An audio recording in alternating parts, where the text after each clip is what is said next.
कार्तिक मास शुक्ल पक्ष की प्रबोधिनी एकादशी का महात्म्य। युधिष्ठिर ने पूछा, श्री कृष्ण, मैंने आपके मुख से रमा का यथार्थ महात्म्य सुना। मानद, अब कार्तिक शुक्ल पक्ष में जो एकादशी होती है उसकी महिमा बताइए। भगवान श्री कृष्ण बोले, राजन, कार्तिक के शुक्ल पक्ष में जो एकादशी होती है उसका जैसा वर्णन लोक सृष्टा ब्रह्मा जी ने नारद से किया था वही मैं तुम्हें बतलाता हूँ। नारद जी ने कहा, पिताजी, जिसमें धर्म कर्म में प्रवृत्ति कराने वाले भगवान गोविंद जागते हैं, उस प्रबोधनी एकादशी का महात्म्य बतलाइए। ब्रह्मा जी बोले, मुनिश्रेष्ठ, प्रबोधनी का महात्म्य पाप का नाश, पुण्य की वृद्धि तथा उत्तम बुद्धि वाले पुरुषों को मोक्ष प्रदान करने वाला है।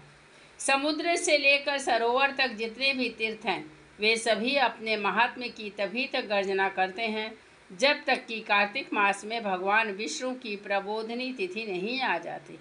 प्रबोधनी एकादशी को एक ही उपवास कर लेने से मनुष्य 1000 अश्वमेध तथा 100 राजसूय यज्ञ का फल पा लेता है।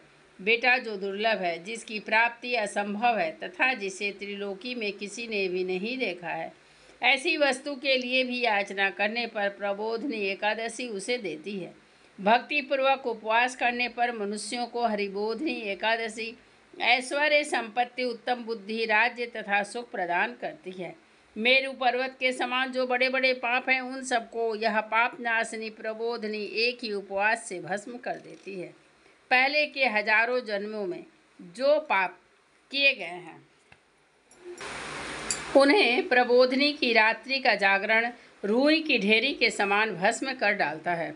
जो लोग प्रबोधनी एकादशी का मन से ध्यान करते तथा इसके व्रत का अनुष्ठान करते हैं उनके पिता नरक के दुख से छुटकारा पाकर भगवान विष्णु के परम धाम को चले जाते हैं।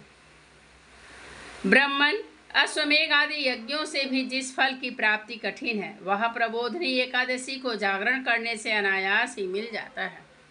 संपूर्ण तीर्थों में नहाकर सुवर्ण और पृथ्वी दान करने से जो फल मिलता है वह श्री हरि के निमित्त जागरण करने मात्र से मनुष्य प्राप्त कर लेता है। जैसे मनुष्यों के लिए मृत्यु अनिवार्य है उसी प्रकार धन संपत्ति मात्र भी क्षणभंगुर है। ऐसा समझकर एकादशी का व्रत करना चाहिए। तीनों लोकों में जो कोई भी तीर्थ संभव है वे सब प्रबोधनी एकादशी का व्रत करने वाले मनुष्यों के घर में मौजूद रहते हैं।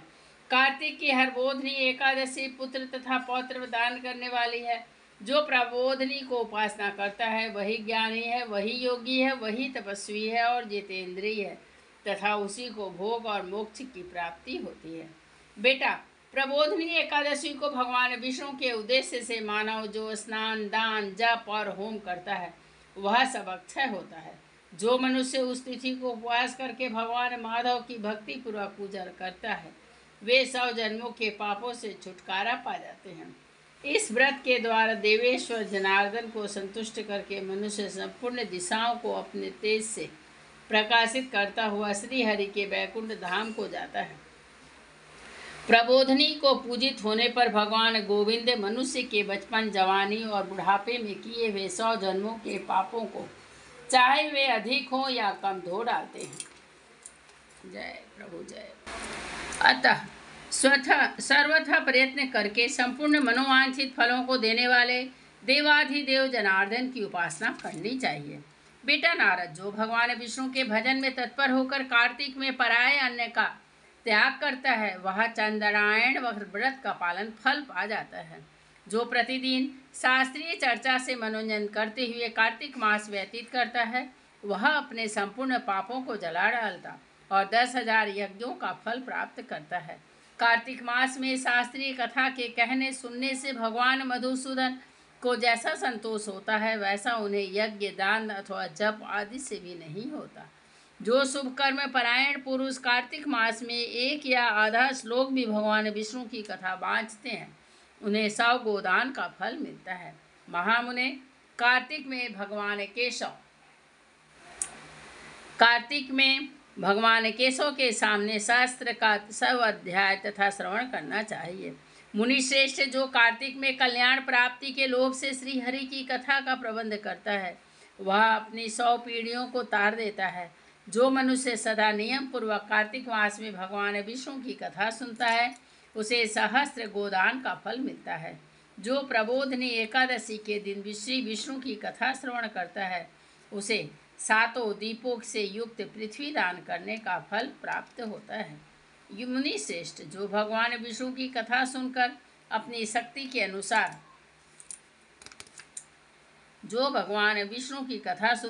शक्ति के अनुसार कथावाचक की पूजा करते हैं उन्हें अक्षय लोक की प्राप्ति होती है। नारद, जो मनुष्य कार्तिक मास में भगवत संबंधी गीत और शास्त्र विनोद के द्वारा समय बिताता है उसकी पुनरावृत्ति मैंने नहीं देखी है। मुने, जो पुण्यात्मा पुरुष भगवान के समक्ष गान, नृत्य, वाद्य और श्री विष्णु की कथा करता है वह तीनों लोकों के ऊपर विराजमान होता है। मुनि श्रेष्ठ, कार्तिक की प्रबोधनी एकादशी के दिन बहुत से फल, फूल, कपूर, अरंगजा और कुमकुम के द्वारा श्री हरि की पूजा करनी चाहिए। एकादशी आने पर धन की कंजूसी नहीं करनी चाहिए क्योंकि उस दिन दान आदि करने से असंख्य पुण्य की प्राप्ति होती है। प्रबोधनी को जागरण के समय शंख में जल लेकर फल तथा नाना प्रकार के दान देने से जो फल मिलता है वही प्रबोधनी एकादशी को अधर्य देने से करोड़ गुना होकर प्राप्त होता है। देवर से अधर्य के पश्चात भोजन, आच्छादन और दक्षिणा आदि के द्वारा भगवान विष्णु की प्रसन्नता के लिए गुरु की पूजा करनी चाहिए। जो मनुष्य उस दिन श्रीमद् भागवत की कथा सुनता अथवा पुराण का पाठ करता है उसे एक एक अक्षर पर कपिला दान का फल मिलता है। मुनि श्रेष्ठ, कार्तिक में जो मनुष्य अपनी शक्ति के अनुसार शास्त्रोक्त रीति से वैष्णव व्रत एकादशी का पालन करता है उसकी मुक्ति अविचल है। केतकी के एक पत्ते से पूजित होने पर भगवान गरुड़ध्वज 1000 वर्ष तक अत्यंत तृप्त रहते हैं। देवर से, जो अगस्त के फूल से भगवान जनार्दन की पूजा करता है उसके दर्शन मात्र से नरक की आग बुझ जाती है। वत्स, जो कार्तिक में भगवान जनार्दन को तुलसी के पत्र और पुष्प अर्पण करता है उनका जन्म भर का किया हुआ सारा पाप भस्म हो जाता है। मुने, जो प्रतिदिन दर्शन, स्पर्श, ध्यान, नाम, कीर्तन, स्तवन, अर्पण, सेचन, नित्य पूजन तथा नमस्कार के द्वारा तुलसी में 9 प्रकार की भक्ति करते हैं वे कोटि सहस्त्र युगों तक पुण्य का विस्तार करते हैं। नारद, सब प्रकार के फूलों और पत्तों को चढ़ाने से जो फल होता है वह कार्तिक मास में तुलसी के एक पत्ते से मिल जाता है। कार्तिक आया देख प्रतिदिन नियम पूर्वक तुलसी के कोमल पत्तों से महाविष्णु श्री जनार्दन का पूजन करना चाहिए। 100 यज्ञों द्वारा देवताओं का यजन करने और अनेक प्रकार के दान देने से जो पुण्य होता है वह कार्तिक में तुलसी दल मात्र से केशव की पूजा करने पर प्राप्त हो जाता है।